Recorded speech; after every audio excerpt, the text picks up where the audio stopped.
President of the Overseas Press Club of America, and this building is our headquarters, the gathering place of the top foreign correspondents of our time who cover every corner of the globe in their search to bring the truth to you. From their personal files, we tell the stories behind the headlines. What you're about to see really happened, and the people portrayed really lived. Here's a story told by Bob Considine of International News Service.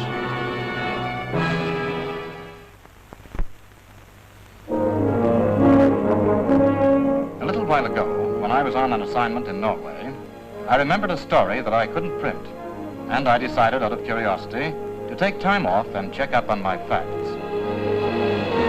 Looking down on this peaceful fjord, it was hard to believe that these sunny cliffs once gave bomb-proof shelter to the U-boat packs that preyed on Allied convoys, and that under the heel of Nazi occupation, this little town was once terrorized by a man like Major Otto Hoffmann.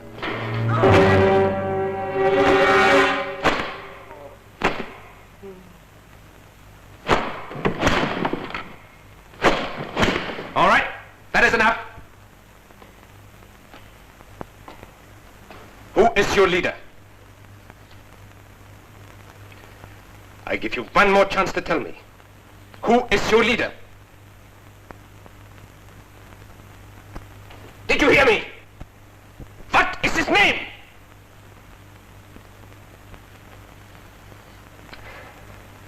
Leave him to come round. Then teach the little swine to answer when he's spoken to.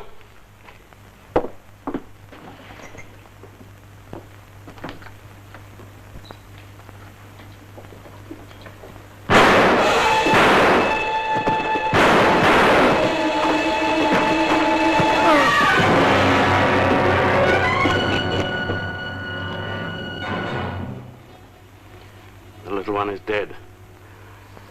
I'll finish him off. No, Schwen. We need him alive. Help me carry him.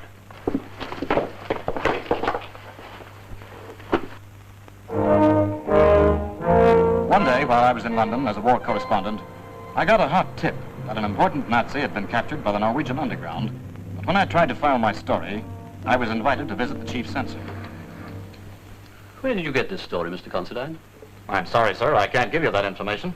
Have you talked about it to any other correspondents? Well, tip them off to a beat.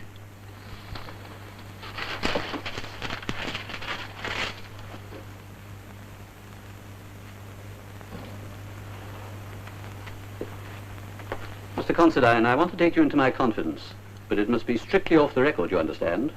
Okay. I was afraid of that. The story he told me started in a country house a few miles north of London. It was from here that underground activities in all the occupied countries of Europe were planned and coordinated. I wish all our missions were as successful as yours. Oh, thanks, but you people planned it very well. I'm sorry we couldn't give you more time to look around your hometown. We were a little rushed. Well, maybe we can remedy that. How would you like to go back there? You don't have to ask. What's the assignment? I think you better come with me first.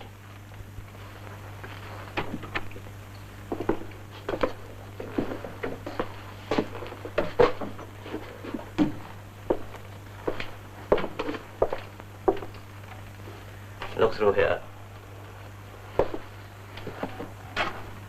Oh, don't worry. He can't see or hear us. It's one-way glass and the room's soundproofed. There's a mirror on his side of the wall. Easton Nelson. What's he doing here? I thought we'd finish with us. As a matter of fact, we've only just started. We want Major Hoffmann to return to his regular duties as Chief Security Officer in Nelsund. You want me to take him back there? Not quite. Now, here's the position. Our northern convoys are under very heavy attack. Nelsund has become one of their chief U-boat bases. A man occupying Major Hoffmann's post would have access to operational secrets. He could give us invaluable information. You mean he's offered to work for us? Oh, no. We'd like you to take his place.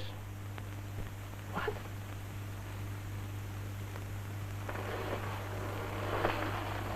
That's the man we want you to be. The man you would have to look like. The man you would have to behave like and think like. Now, you must understand fully what this would entail. In Nelsund, only one person will know your true identity. Who? Sven Svensson.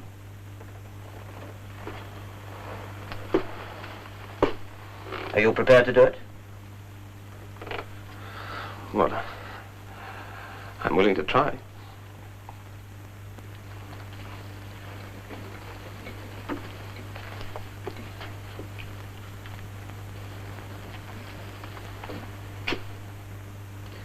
I shall have to break the nose and thicken the tissues. Rhinoplasty from the forehead, and we can use the scars. Dermatomes for the cheeks from the abdomen, and a Tiersch graft to thicken the eyelids. All right, that's all for now. Thanks. You know what? It's worse than fitting at a tailor's. That's what I am, a tailor of faces. I've devoted my whole life to patching up disfigured faces, removing blemishes, scars and burns. And this is the first time I've been asked to reverse the process. Let us hope it's the last. Tell me, Doctor, when all this is over, will you be able to give me my own face back again? I can't promise to make you look exactly as you do now, but I'll give you a face you needn't be ashamed of. Are you married? No, I'm engaged. She's promised to wait for me.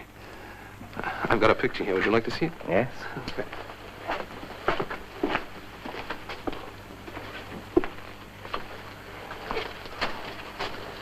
That's her name's Gertha Lindström, and that's her young brother. She's very pretty. She's pretty. Who's the other one?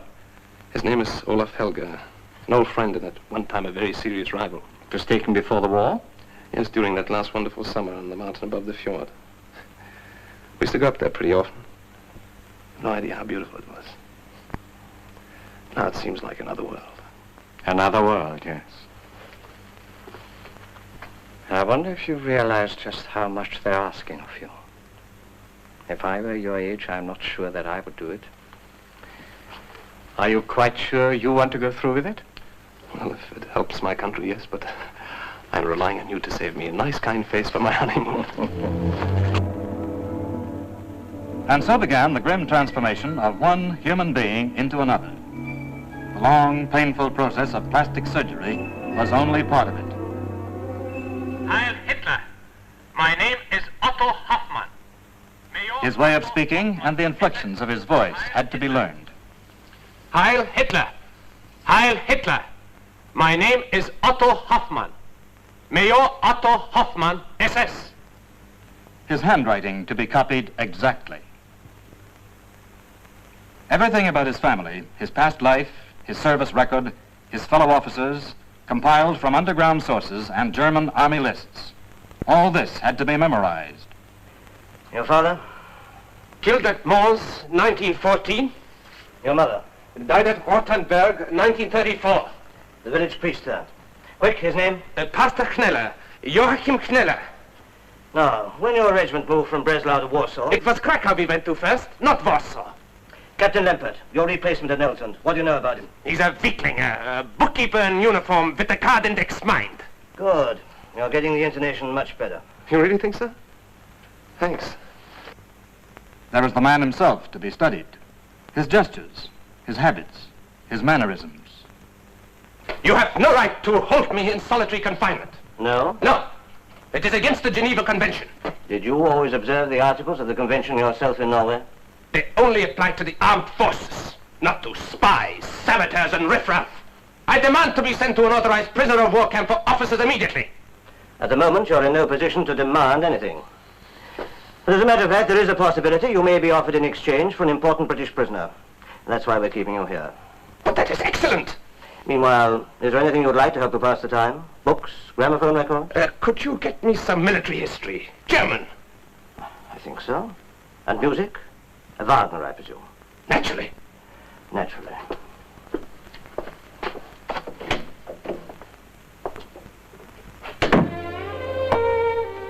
Final unveiling.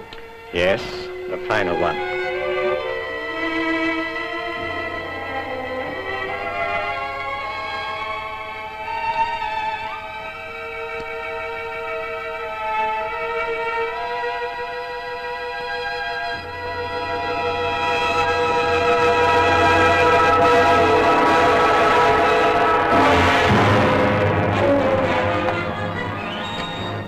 Have taken beautifully. From a technical standpoint, I must admit, I'm very pleased with it. It's all yours now.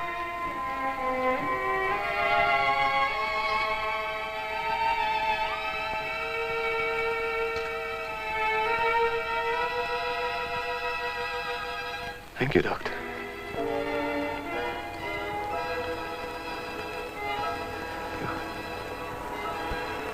You've done a beautiful job. After the war, I happened to be on an assignment in Norway, and I remembered Lars Hansen's story. So I decided to do some checking up on how he made out as Major Hoffman. And this was what I managed to piece together. They brought 3 German soldiers into the hospital last night. Their Volkswagen overturned on the road to, oh, where did I put it? Oh, yes. Yes. Rostad. Rostad? That's interesting. I wonder what they were doing up in the mountains. Maybe looking for a new radar site to replace the one we blew up at Bardo last month. When Jan gets back from the railway station, I'll send him up to find out. And I'll see what I can pick up when I have supper with Hauptmann Lemfert tonight. I don't like you going out with German officers, Goethe. You know I don't. Well, someone's got to get the information. Oh, by the way, those officers that took over in Rindal Street, Lemfert says they're the house special technicians. That ties in with the construction of the new U-boat pens we've been warned to watch out for. He's back. Who's back? Hoffman. Not him, Major Hoffman. I saw him get off the train from Oslo.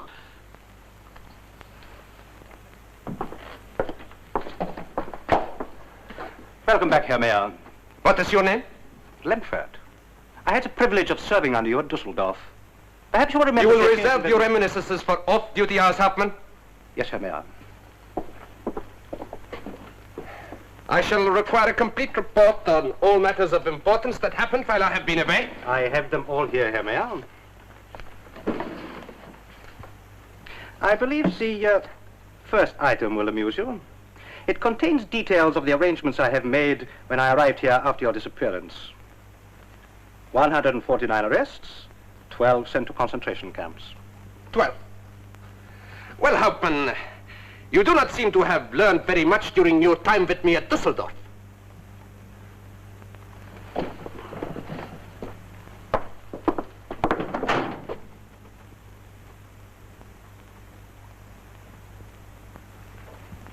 Good.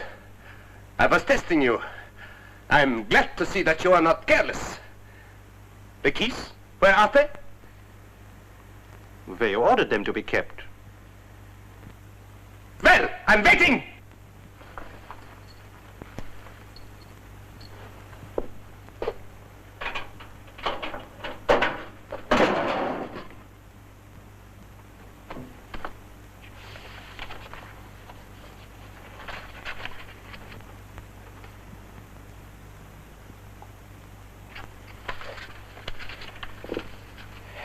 You do not seem to have been very active during my absence. In what respects, Herr Mayor? The same names and the same suspects. Don't you know yet who their leader is? There is nothing definite, but I have a suspicion. You have a suspicion, and who do you suspect? I cannot name him, but my theory is... Theories? I've had enough theories! What I want is action. Muster a patrol. I propose to make a raid immediately. Very good, Herr Mayor. You wish me to accompany you? No. This is my pleasure. I have been looking forward to it for a long time. I'm going out to look for some old friends. The scum who were responsible for making me a prisoner. I've no doubt they've been missing me.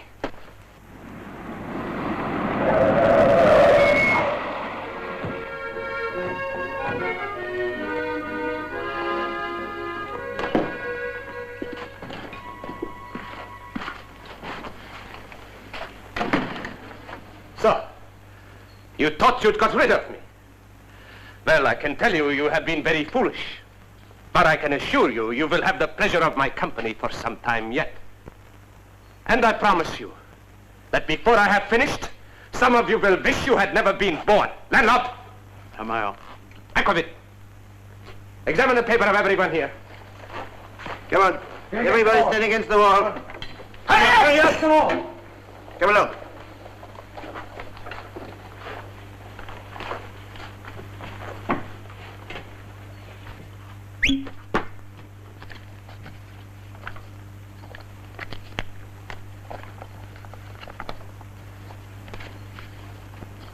Well?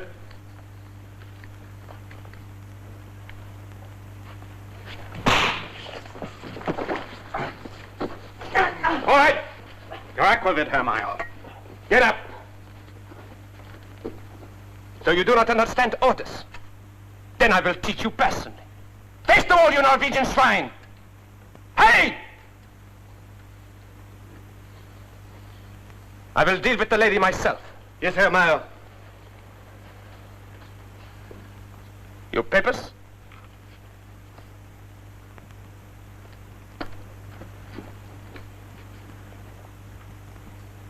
Bring this man in for questioning.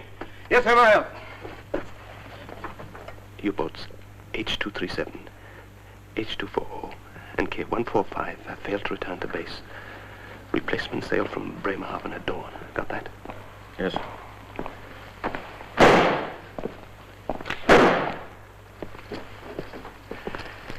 The lead train returns from Oslo at 0600 hours the day after tomorrow. It will also carry ammunition. Good. I may have some important news for you soon. Something really big is brewing up. Have a striking group stand by. I will arrange it. Is that all? Yes. Lars, in the cafe today, you should not have interfered. Did you see the look in her eyes? You must forget all about Gerda, Lars.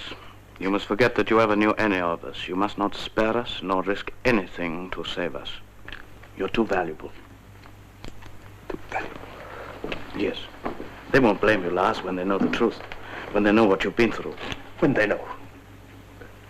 How can anyone know what it's like being walled up inside this, behind this mask?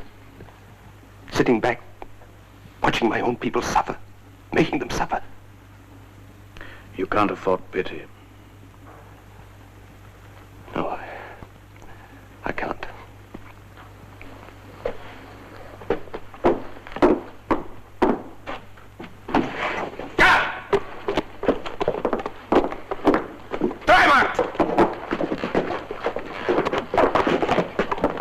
Letting him go free?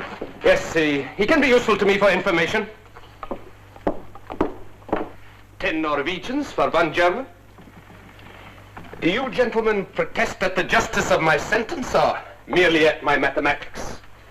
10 Norwegians for 1 German? What is your view then?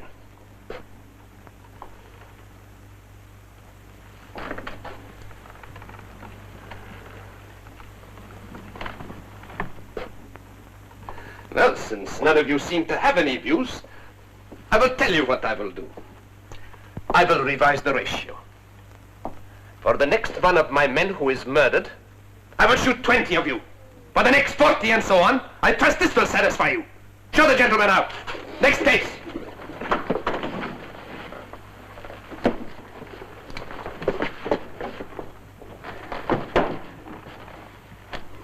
So you have been concealing a weapon in your house? It belonged to my father in the First War. He gave it to my husband.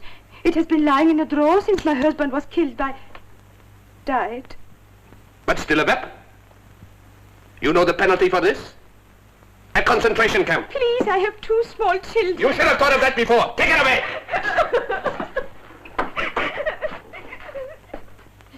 We've got to do something. But what? Why can't we just kill him? How? He never goes out on the street except in daytime. And then always with a patrol to protect him. Never alone. There must be some way. Jan found a way sooner than he had expected. A few nights later, Lars had taken out a patrol intending to divert their attention, while he delivered an urgent message to Sven. There's something moving down there. Investigate. In those shadows.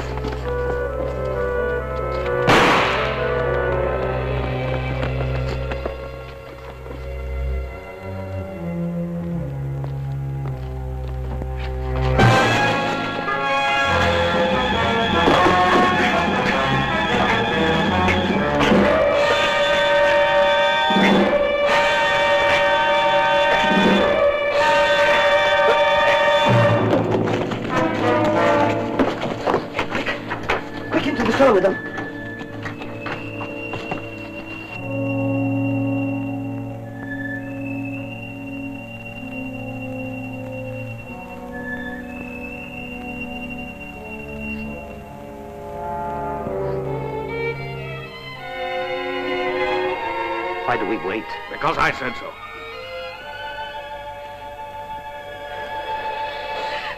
Murderer! Stop that, you hear me? Get him! Get him the way kills the men of us! Get him the way kills John! Please! I want a few minutes alone with him first. It's dangerous to be a house-to-house search the moment the patrol find he's missing. I know what I'm doing.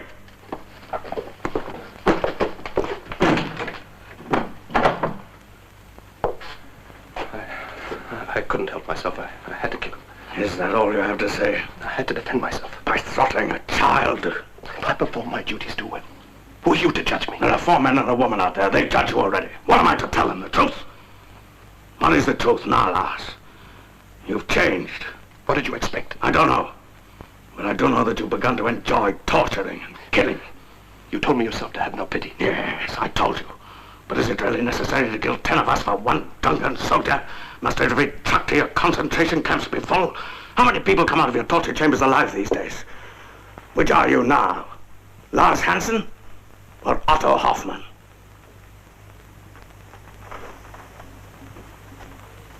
Why did you come here tonight? To give you vital information.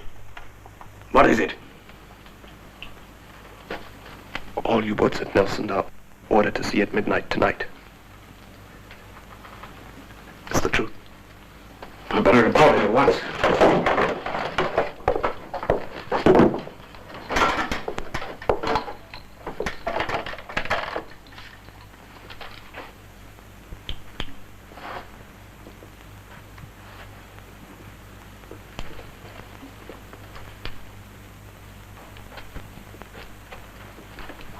I want us to stop the U-boat sailing whatever the cost. Sending bombers to cover us. It must be a vital convoy. The ammunition bunkers will be open to load torpedoes. How can we get in? We can't. The guard's been doubled and there's a general alert. But I can. I can get out of here. They'd never let you get out of here alive. Not even if I told them the truth, they wouldn't believe me now. Could you do it alone? Yes. Turn around.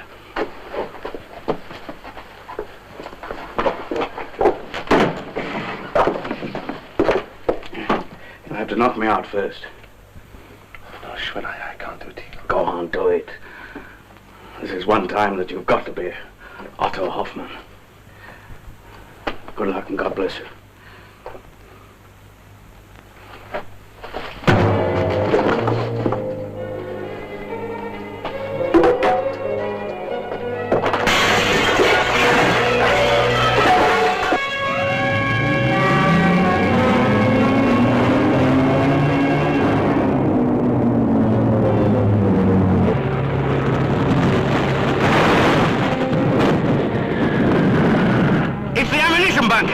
It's taken half the dockyard with it. The U-boat pens are blocked. The whole place is a shambles. Go for the RAF! Direct hit! No, it wasn't a bomber. It was blown up from the inside. His mission has been accomplished. Who was he, Sven? You must never think of him as Otto Hoffmann. He was a great patriot, and we must always honor his name. He was Lars Hansen.